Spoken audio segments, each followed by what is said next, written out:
Hola de nuevo, chicos, vamos a seguir hablando de haluros de alquilo, ¿sí? Y vamos a ver sus usos comunes. Los haluros de alquilo se utilizan como disolventes, ¿sí?, de aplicación industrial y doméstica. Vamos a hablar primero del tetracloruro de carbono. El tetracloruro de carbono se utilizaba para el lavado en seco, ¿sí? Esto es para quitar manchas y para otros usos de limpieza doméstica. Sin embargo, se descubrió que es tóxico y cancerígeno, ¿sí? Así que se dejó de utilizar y ahora se utilizan productos, igual haluros de alquilo, menos tóxicos, como es 1,1,1-triclorometano. Y bueno, otra clase de disolventes también, ¿no? El cloruro de metileno y el cloroformo también son buenos disolventes para la limpieza y desengrasado. El cloruro de metileno antes se utilizaba para extraer la cafeína del café y producir lo que es el café descafeinado, pero empezó a preocupar a la gente que el café tuviera residuos de cloruro de metileno, ¿sí? Por lo que se decidió optar por dióxido de carbono para hacer esta extracción. El cloroformo, pues, es más tóxico y cancerígeno que el cloruro de metileno y ha sido reemplazado por el cloruro de metileno y otros disolventes en la mayoría de los desengrasantes industriales y removedores de pintura, ¿sí? Sin embargo, el cloroformo en los laboratorios, por ejemplo, de síntesis de polímeros, es el pan de cada día, ¿no? Realmente se trabaja con muchísimo cloroformo, ¿sí? Y pues no se le tiene tanto miedo como la literatura describe, ¿no? O sea, sí es peligroso, hay que trabajarlo con cuidado, pero pues tampoco es para tenerle miedo, ¿no?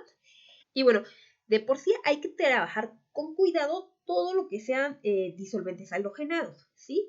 Aún sea cloruro de metileno o el 1,1-triclorometano, ya que son potencialmente tóxicos y cancerígenos, ¿no?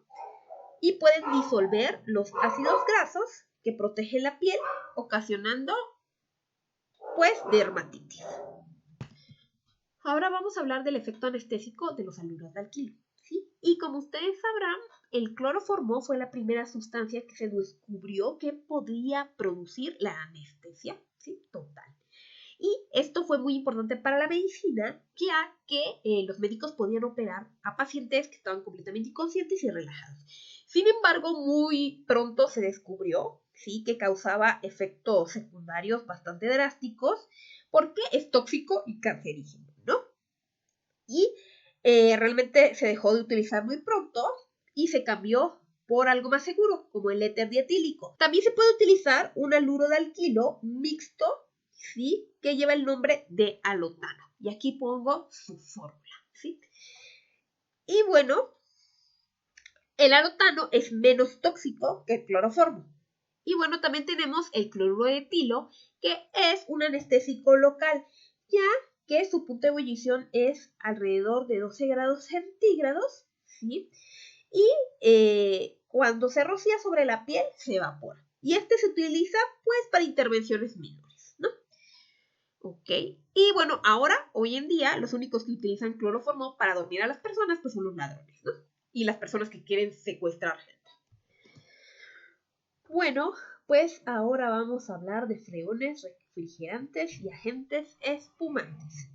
Y tenemos los freones, mejor conocidos como clorofluorocarbonados, que son haloalcanos que fueron desarrollados para sustituir al amoníaco, porque resulta que antes se utilizaba el amoníaco como gas refrigerante, pero es tóxico y los refrigeradores con fugas con frecuencia mataban a la gente que trabajaba o dormía cerca de ellos. Y el freón 12 fue el refrigerante más utilizado. Y bueno, la fórmula del freón 12 es Cl2, F2. Entonces es dicloro, difluor, metano. Y bueno, freones con más bajos puntos de ebullición, como el freón 11, ¿sí? Entonces el nombre es triclorofluorometano, ¿sí? Y se utilizaba como agente espumante que se añadía a los plásticos para que al evaporarse se formara una espuma que después se endurecía, ¿sí? La vida de los CFC llegó a su fin cuando se descubrió que la energía UV remueve el cloro de la molécula de CFC y este cataliza la reacción que convierte al ozono en oxígeno y se forma pues lo que es el monóxido de cloro, ¿sí? Y se rompe luego el enlace de la molécula de óxido de cloro, ¿sí? Por un átomo de oxígeno de la atmósfera y se produce el cloro y lo que es el oxígeno diatómico, ¿no?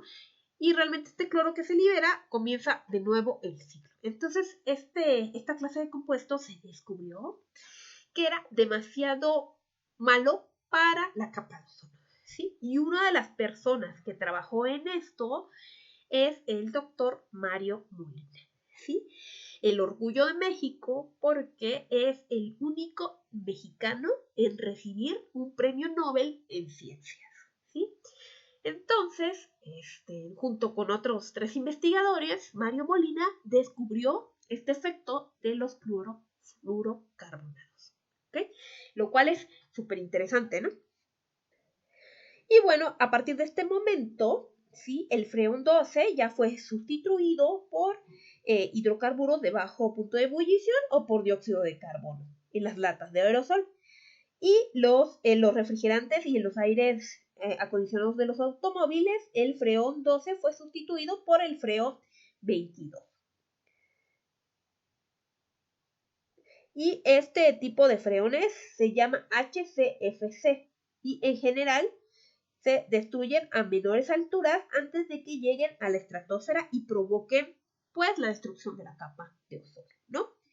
Bueno, el CO2 y el HCFC 123, ¿sí? Se utilizan como sustituyentes del freón 11 para la fabricación de espumas plásticas, ¿sí? Entonces, hoy en día, pues hay varios derivados, ya no son los clorofluorocarbonados, de los clorofluorocarbonados que se utilizan y no dañan la capa de ozono, ¿no? También tenemos este muy conocido que es el R134A, que es 1112 tetrafluoroetano, ¿sí? Se utiliza para refrigeración doméstica y para lo que son aire acondicionados de automóviles. Es bastante común, ¿sí? Y déjenme comentarles que este refrigerante R134A es un excelente medio de reacción para la síntesis enzimática de polímeros en medios no convencionales, ¿sí? Esto es a condiciones de fluidos supercríticos o de líquido comprimido, ¿no? Y pues da en algunos casos mejores resultados que los disolventes convencionales que se utilizan normalmente para esto, como es el tolueno, ¿sí? Y ahora vamos a hablar del uso de los haluros de alquilo como pesticidas, ya que han contribuido pues a la salud de los seres humanos eh, actuando como insecticidas, ¿no? Y si recordamos, en la antigüedad la gente moría de hambruna o por enfermedades ocasionadas transmitidas por mosquitos, pulgas, piojos y otros insectos, como fue en el caso de la peste bubónica transmitida por las pulgas, que fue en Europa, ¿sí?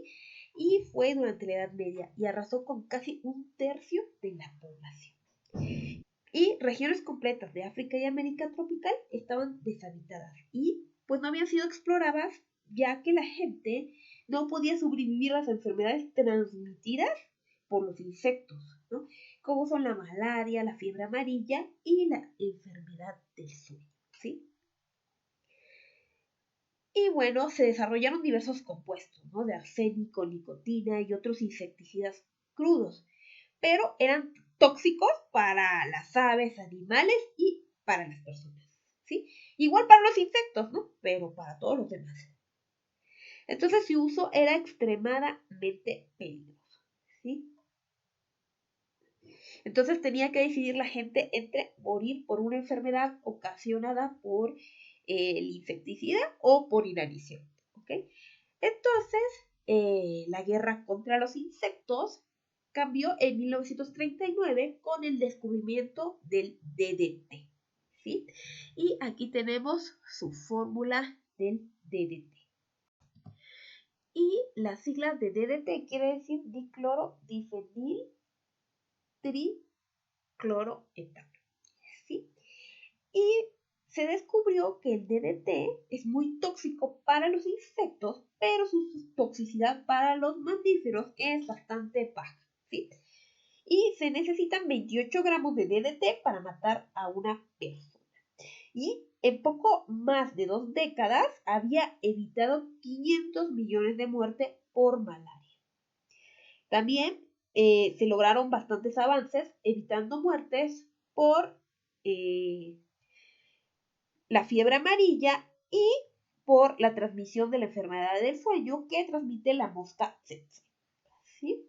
Mucha gente espolvoreaba el DDT en su cuerpo para protegerse contra el tifus que transmitían los piojos, ¿no? O espolvoreaba este producto en las madrigueras de roedores, y controlaba la amenaza de plagas. ¿Sí? Al final no todo es bueno, ¿no? El DDT presentó efectos colaterales no deseados, ya que es un insecticida de larga duración y los residuos se acumulaban en el ambiente. ¿Sí? Y entonces el uso generalizado de este insecticida desarrolló concentraciones importantes de este en la fauna y en la flora, lo que ocasionó pues la disminución de muchas especies. Y aunque en Estados Unidos se prohibió su uso, aún se utiliza en lugares donde las enfermedades transmitidas por insectos son una amenaza para la vida, ¿no?, de los seres humanos. Y a la fecha se han desarrollado otros insecticidas clorados. Y algunos de ellos también se ha descubierto que se acumulan en el ambiente y gradualmente producen efectos nocivos en la fauna y en la flora. Otros pueden utilizarse con pocos efectos adversos si se aplican de la manera adecuada. Y debido a esto, pues los insecticidas clorados casi no se utilizan en la agricultura. Y bueno, el lindano se utiliza en shampoo para matar los piojos y el clordano, ¿sí?, se utiliza para proteger construcciones de madera de las termitas. ¿Okay? Pero bueno, estos realmente solo se utilizan, como les dije,